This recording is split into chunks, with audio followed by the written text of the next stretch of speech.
Hey there, welcome to our special post-election edition of Cambridge Inside Out. My name's Robert Winters. And I'm Judy Nathans. And today is November 14th, 2017. Yep. And it's kind of a misnomer to call it post-election because it's not really official it's yet. not really official. So we're talking about the municipal election. And it was pretty exciting. Well, for you, I'm glad I was home. Yeah, certainly on election night. Were you there until I turned it off? Yeah, so for those who were not amongst the tens of thousands of viewers, our exciting election night coverage with CCTV, there was, we had scripted, or not scripted, but the program was all sort of laid out, with various roll-in segments and things for maybe 2 hours plus contingencies. So I think tonight it was we started at 8. I knew we wouldn't get results by 10, but so I'd asked, I said, well, do we have some contingencies if we go another half hour, an hour, and hopefully we'll be done by 11. Yeah. And as we get to like around that time, and then at least then, actually, I'm not even quite sure what time it was, but it was between 10:30 and 11. So then we got the word that in fact there had been a problem. Snafu, where our 21-year-old voting machines, which have the same 128 kilobyte memory cards that we've been using for 21 years. Oh, so one goes with the other. I was wondering about that. Yeah, so we originally had bought 44 machines because we had 42 precincts back then. We have 34 precincts right now. And I think over time, when machines have had problems, they've cannibalized them. And, so we have enough machines. Someone said they were been used for 35 elections. Is that true? At least. I mean, the thing is, because it's the same machines are used for 20, this would be the 21st year. And for all elections, presidential, everything. So when you fold in the various primaries, special elections for vacancies and whatnot, it's more than 30. Yeah. But the thing is, 30 is not a large number, but 21 years is sort of a large number. So you think it's the years more than the usage? Yeah. I mean, the thing is, on a given day, it's getting used, boom, boom, boom, boom, boom, right? But are they scheduled to have new ones? I had heard them. Yeah. Next year. Yeah. So I think there was a lot of trepidation about bringing in new machines in time for the municipal election. Right. It's better to use them for the state election, which are much simpler. You actually have to customize these machines to have them. To do PR. Yeah, I mean, the thing is, usually the way voting machines work is that you scan in the ballots, it actually keeps a tally, and at the end of the night, it spits out a little piece of paper that basically, and as well as an electronic record, that basically just gives you the tallies, the totals. Yeah. Right? That's not what we do. When we do in Cambridge, we actually record the ballot information. Yeah.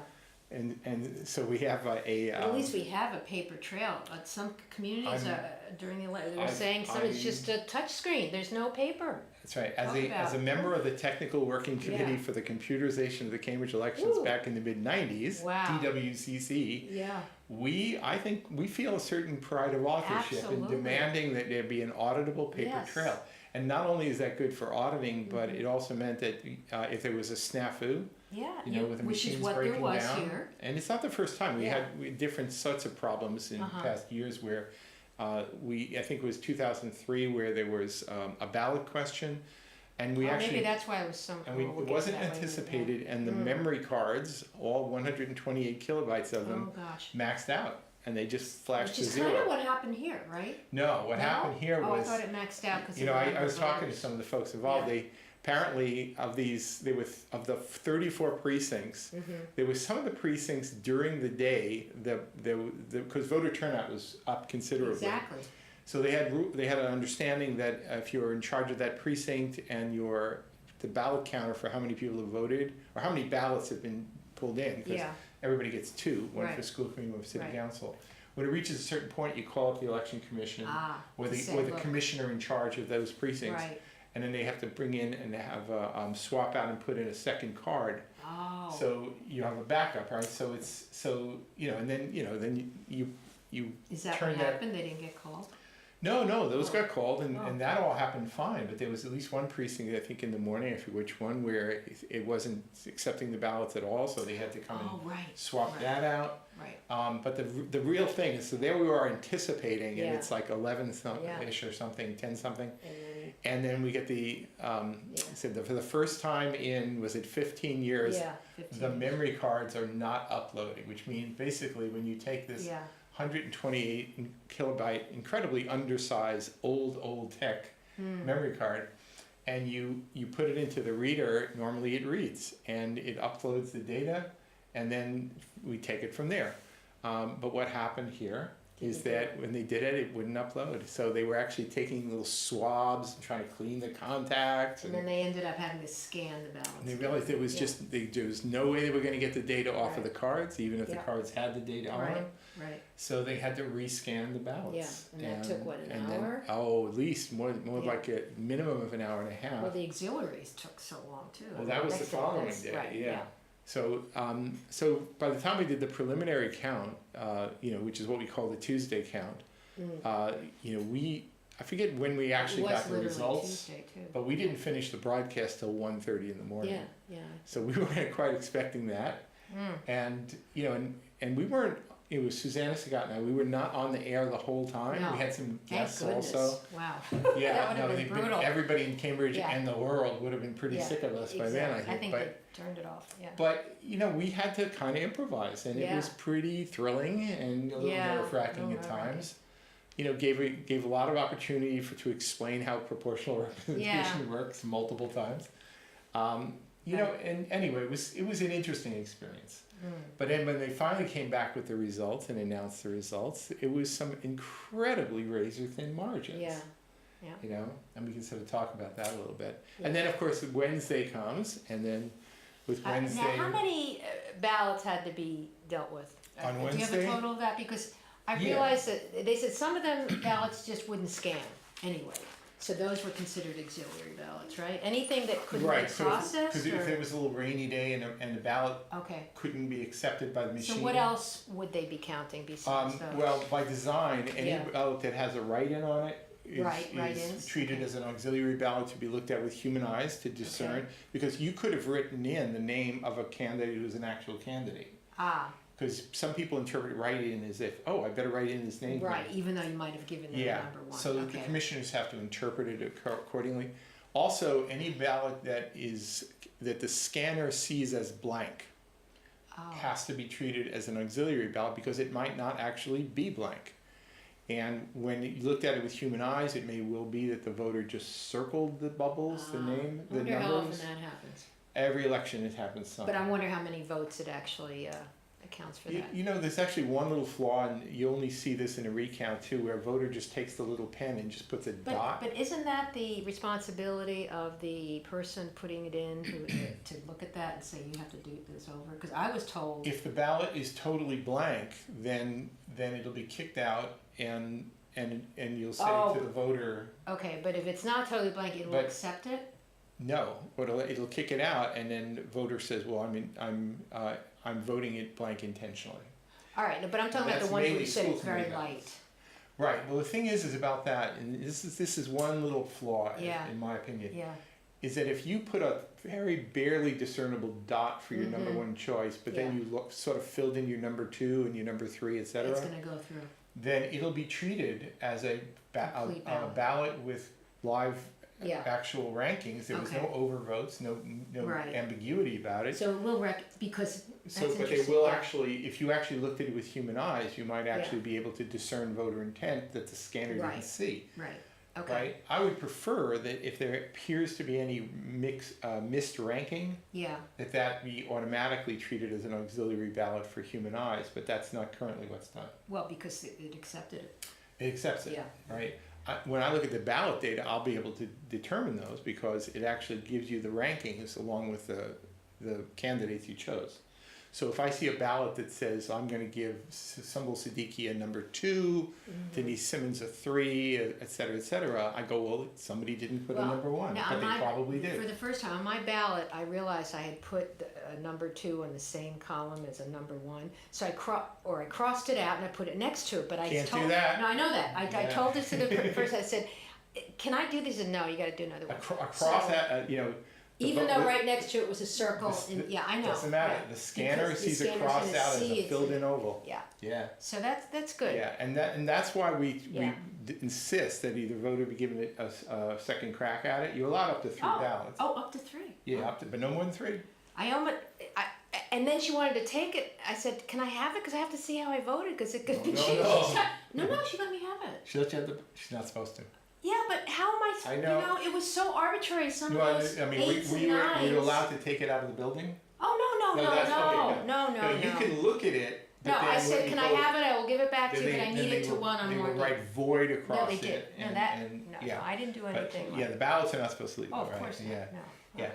So You're not in trouble. So anyway, I think, let me sort of say that the total number of ballots Yes. that they had as of Tuesday night To for the do city the- council race, which is Right. the main one, Right. was 21,412.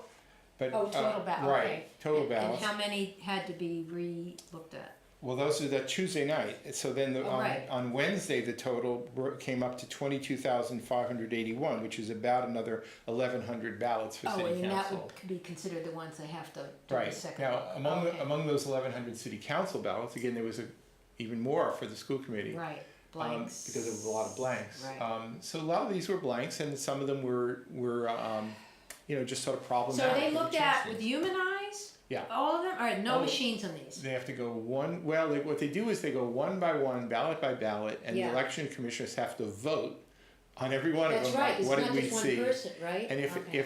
if a voter had filled out the ballot in a Yeah. way that they know very well the scanner is not going to be able to read it, Right. then they take a replacement ballot, they fill it out, and then that's the one they scan through, and then they just basically, So they actually have to fill out another ballot to make that count? they have to and use a scan it? substitute so that the scanner can pick it up, because the data has to get recorded somehow. So it has to get, oh my And that's gosh, the no only way wonder to do it it. took 10 hours. Yeah, I mean, it's, the real problem, one of the biggest problems is, it's one thing if a voter casts a ballot and it has just 5 choices on it. Right. And then the commissioners go, okay, 1 for this, 2 for this, Yeah, 3 for that. right. Boom, boom, it's done. But there were bunches of people I know. who were filling out 23 rankings. I did 14. And then they have to sort of go through them all, Yeah. I mean, I'm more and more convinced that they really should limit the number of rankings to 15. Yeah, I didn't do Which more is than what they 15, can 'cause I keep do remembering what you've according said to the about law. that. Yeah. And it wouldn't have any There effect really on the weren't election. more than 15 viable, but that's me. I'm saying Right, that. right. Well, the thing is when you start ranking people down and giving Yeah. them a 16, 17, 18, you're pretty much saying, Yeah, I don't really prefer these people. No, but so they care that shouldn't be voting for them. they went out and. I think some people thought they were obliged to rank all candidates, see, and that's just not true. All right, well then you need to You tell could just- people you that. could just give But it it- is helpful to at least do 9. Yeah, Just- oh, I think so. Or Yeah. even 10, 11. No, I mean, when I did my experiments with it, I'd say if you Yeah. did about 9, you'd be doing yeah, you okay. Right. If you do 11, even better. Honestly, if you Even go better. Oh. Okay. yeah, I mean, there's a good chance that those higher Yeah. or deeper preferences will never be. be expressed. But is it? But you never know. I mean, when I reduced it down from 15 to I think 11, there were only when this was using the 2015 Yeah. ballot data as an Yeah. experiment, there were only a handful of changes, and no changes until the almost like 3 or 4 counts from the very Interesting. end. So it's still. So yeah. honestly, those really deep rankings, contrary to what some people like to say, Yeah. they are almost meaningless. It's the number one vote is so much the story, Yeah. and then the 2s and 3s and 4s should your candidate not Sure. need your ballot or because there were already too many. But then, but wait a minute. But the people that the lower people that their votes get passed up, don't they? Now that's where they really That's matter. what I'm saying. Is yeah. it so as you start sequentially defeating the candidates and you go Right. from in our case Those 26 votes go to to their 25, next something. all of those ballots Yeah. transfer or exhaust. But do they exhaust up They go to the next available choice to Okay. continuing candidates. from the Until you from whittle- the one? Okay. Yeah, until you whittled it down to just 9. And in fact, interestingly, this is one of those rare elections where we had not only one, but I 2 know. candidates I can't who remember that never happening. achieved quota. Oh, It's that. I'm happened. sorry. I thought you were saying something else. Have No. we ever had 2 candidates though that have gone way over quota? 2? Oh, sure. Really? Sure. Oh, yeah, absolutely. 2 number ones that are like over quota? Oh, vote? yeah, Oh, okay. absolutely. All right. Actually, there was one year, I think it might have even been the first year we did the computer count where we had 5 candidates hit Oh. quota on number 1s. Oh wow. There was a Okay. relatively few But what was the quota, like 1,500 or something? It was a lot fewer candidates. Yeah. That's actually not important. Oh. The only thing, but what was important is that there were strong incumbents running for re-election, relatively few good challengers to really give them a run for their money. So they're really good. There's a lot more people voting for the people that. Right, for the available incumbents. So the Alright, thing that's is, interesting. so they Yeah. just cruised right over it. Wow. And, made it pretty easy to do the count. Yeah. And it was nice to have our first one be a non-controversial count, right? Yes, yes. That was back in 97, right? 97. Wow. So this was interesting. Now, Yes. not to obsess on this, but I have I to know. say, okay, so there are a lot of big stories about this, all right? Yeah. Okay. About the count or about the selection or Yeah. what? So if somebody comes up to you on the street and they say, Judy, what do you think what was really interesting about this election and the results and whatever? What Is would there I anything that say? really jumps out at you? What are the big stories? What's the lead? What's the lead? I think you gave it away. Yeah. That 2 people got in didn't make quota. That's actually not the lead. That's just an okay. interesting curiosity. What was the lead? I don't know. Well, first off, the very high voter turnout. Oh, okay. Okay. Well, yeah. All right. Compared to the last, In the long past, we had pretty high numbers for voter turnout. Yeah. But I think in relatively recent years, You want to show that? we can show it. Sure. Yeah, it's right here. Yeah. Maybe you have to bring it down a little bit here. All right, let's start looking at the graphs. And Yeah. I'll just read off the numbers. Okay, Okay. so here we go. Here's some numbers on the voter turnout world. Yeah. Okay, so the top graph there is just showing the actual voter turnout. Now, if you go back into the ancient past, Which you'll is see. the ancient past is Yeah, where. so back in like 1950s, Yeah. we had voter turnout as high as 39,000 back Wow. in those days. Yeah. Then it kind of declined, it zigzagged up and down and up and down, right? We had some as high as 30,000 back in 1983. Okay. Okay, a couple of other peaks, maybe because it was a ballot question drew people out. Yeah, I think that's what it was. 2003 was a ballot right? question. Yeah. But the thing is that it started declining and Yeah. declining, and it actually, I don't know if I wrote down After 2003 it did. the lowest voter turnout was actually in 2007 when it dropped Yeah. as far down as 13,721. Wow, 2007? Yeah, That's 2 years terrible. early was 2003. There was a ballot question about rent control, Exactly. and so then Rent control. I thought yeah, that was so- 99. No? no, this was a Another one. completely meaningless effort to try and bring it back. Oh, It okay. never had a chance. All right. Anyway, so that brought out Yeah. a lot of people. So it was Sure. up close to 21,000 because of that in Yeah. 2003. And then it went down and down again. And then it's just been slowly Yeah. creeping up since. Yeah. So it was, this was it was amazing. around 16,000 for a couple of years. Then in 2013 and 2015, it was around 18,000. And this you're looking at this one down Right. here. Yeah. Now this year we jumped up to about almost 22,600. That I guess you're right. I mean, that is what amazed me about this. Yeah. So just in terms of percentages, Yes, that's wow. in terms of as a percentage of all voters, and I'll say Yeah. more about that in a minute, Yeah. we went from 25% 4 years ago to 28% to 34%. That's pretty good. That's a big jump. Yep. In terms of active voters, which I think is actually a little bit more of a So when you right say number. all voters, that's people that are registered to vote. All voters, all Yeah. registered voters, Okay. but that includes a lot of people who really aren't living in Cambridge anymore, but they Right, but remain they- on the rolls because state law requires it. Hmm. So so there is a designation of Yeah. inactive versus Okay. active voters. So this is the column for active voters. Yes, here. as a percentage, what the Percentage. voter turnout is a percentage of active voters. So that went from 4 years ago, 35 up to 40, and then this year to 45% of active voters. That's pretty good. So I'd for say a that's municipal election. Yeah. So that's definitely one of the big stories with Yeah. voter turnout, Yeah. right? And this isn't even getting into the issues about who was elected. I mean, it's just voter turnout. There was a lot of enthusiasm. Yeah. Nobody yet knows how it was distributed by age or anything like that. Will that ever? Oh, I will have it within Well, how a will few you know weeks. that if it's an anonymous vote? Because I'll know who voted, not how they voted. You'll know who voted. Because what we'll do. Oh, you won't know how they voted, but you'll know Right. who voted. When you check into Okay. vote, it's recorded whether you That's actually right. voted. So that's a public record. And that's public record, yeah. Yeah, But so- not how they voted. Right. Yeah. that'll take about a couple of weeks before we'll know for sure how That will be very interesting. That'll be very interesting. I bet a lot of women. That's my guess. Yeah, I think that'll be right. That'll be right. And I think come this Friday, what will happen on Friday? Okay, so let's just sort of give the sequence here. Yeah, give the sequence. We're not even talking about the individuals who were elected yet, by the way. But the process itself is interesting. Right. So that's the second half. So last Tuesday, a week ago, was preliminary. They include this extra 1,100 or so ballots. That's Wednesday. We call that unofficial. Right. And then come this coming Friday, the 17th. there are, and I can tell you the numbers. There are apparently 15 provisional ballots. Okay. What is a provisional? Well, there are for example, somebody comes to vote and they say, well, you're not registered. Oh, okay. And they go, but I am registered, So damn it. Okay. And they say, okay. So that's a provisional ballot versus that they didn't We will let you fill out this ballot. Right. We will stick it in an envelope and you will sign it and say under pains and penalties, etc. And then they'll check out your actual residence and then all that so stuff. I'm sure they're already doing that. The staff of the election commission is doing that. And there's 15 of them.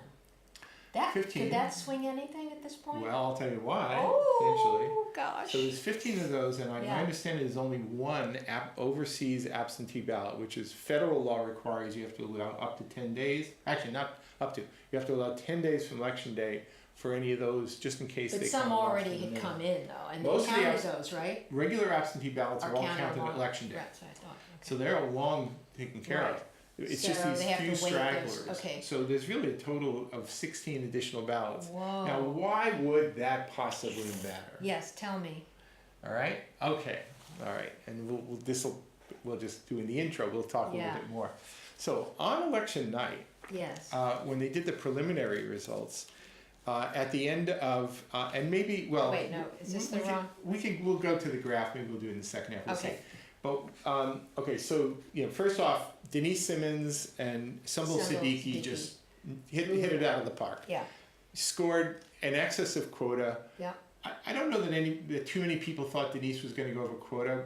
We all thought she'd be reelected, but she went way over the top, which was great. Yeah. And then Sumbul Siddiqui, who I thought she would be elected. I didn't think she was going to go over quota. Yeah.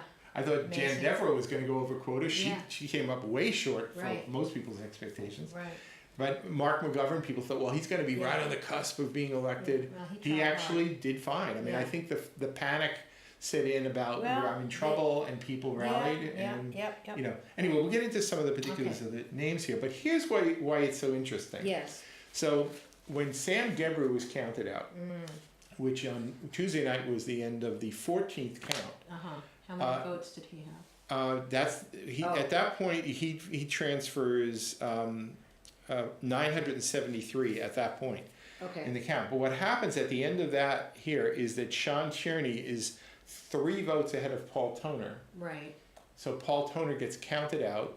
Sean Tierney continues, and then Toner's ballots are transferred to continuing candidates, and they transfer in a particular way, so that by the time 2 more counts or 3 more counts roll around, when you get to count 18, which is the penultimate one, Sean Tierney is, at the end of count 17, Sean Tierney is only 3 votes short of Craig Kelly. He is then counted out. That's the ball game, and then that leads to the end of the election. With Carlone and Kelly filling the 8th and 9th spots, neither of whom actually reached quota. Right. Which was what? So Sean Tierney barely lost as a result of that. Okay. That night. Right. Now, here's why it's interesting and why a lot of people don't quite understand. Yeah. So when they include all the auxiliary ballots, oh boy, does that get interesting? Yeah, it really. And it's funny because I got the first public copy of this that night, and everybody's wanting to look to the last page, and I immediately went on a beeline to the end of the Gebru count because I knew it was going to be interesting. Okay. And I looked at that, and when that happens up, Sean Tierney, Paul Toner, dead tie. Yeah. They're a dead tie. They both have 1,149 ballots at that point. Wow. And the way the rules work is that whoever had been ahead in a tie, whoever had been ahead in the previous count is the one who proceeds. Oh boy. So Paul Toner had been ahead. So as a result of that little change, marginal he change, went in and said Toner continues. Tierney's ballots are the ones that are counted out, and they distribute in a very different way. Wow. So when they distribute, and then you sort of move on, Yeah. right? By the time you get to the penultimate count, at that point, it's Paul Toner is making it to the very bitter end. He is then defeated, and it's a 97 vote gap between Kelly and Toner. Kelly. Okay. Now everybody was saying like, well, why is it going to recount? It was a 97 vote gap. That's a lot of votes. Because that's not where the issue is. The issue was back at the end of the 15th count when there was a tie. Because had that gone just the other way, and Tierney was one vote ahead, then it's going to be probably a much narrower gap at the very end. And it might actually go the other way. Come from. Yeah. So you could have Sean Tierney still actually going ahead of Craig Kelly. Wow. And regardless of how it ends up, if it's a narrow gap, it does absolutely open up the possibility of a recount. But have you heard anything like that? Is anyone complaining, like Paul? Nobody's. Well, Paul Toner, the way it works out, he doesn't win when he gets the shot at winning, and the 97 vote gap is, I would say, insurmountable. So he doesn't win. Even with 15 votes win for him, as provisionals. But. And Kelly right now appears to win in both the preliminary and the unofficial. So what would the 15 votes do? Well, if it breaks the tie the other way, then we get to see if Sean Tierney. Oh, wait a minute. They're going to go back then? They're not going to just add it to... They run the whole count again from day one. Are you kidding me? Right. Now you throw in the extra uncertainty of the fact that if there's an extra ballot for Sumbul Siddiqui or Denise Simmons, so that they're drawing a different draw in the surplus of ballots, right? Or at least a partial different sample. Goodness. Then you can end up with uncertainty from that. So are we talking about another 10-hour day on Friday? No, Friday's going to go fast, but a possible recount will take a week and a half. So. Okay, I'll have to continue with this because I'm still. So anyway, we'll go down to some of the particulars and some of the individual candidates. All right, next segment. Yeah, we'll talk more about maybe the content. We'll be back in a couple minutes on Inside Out.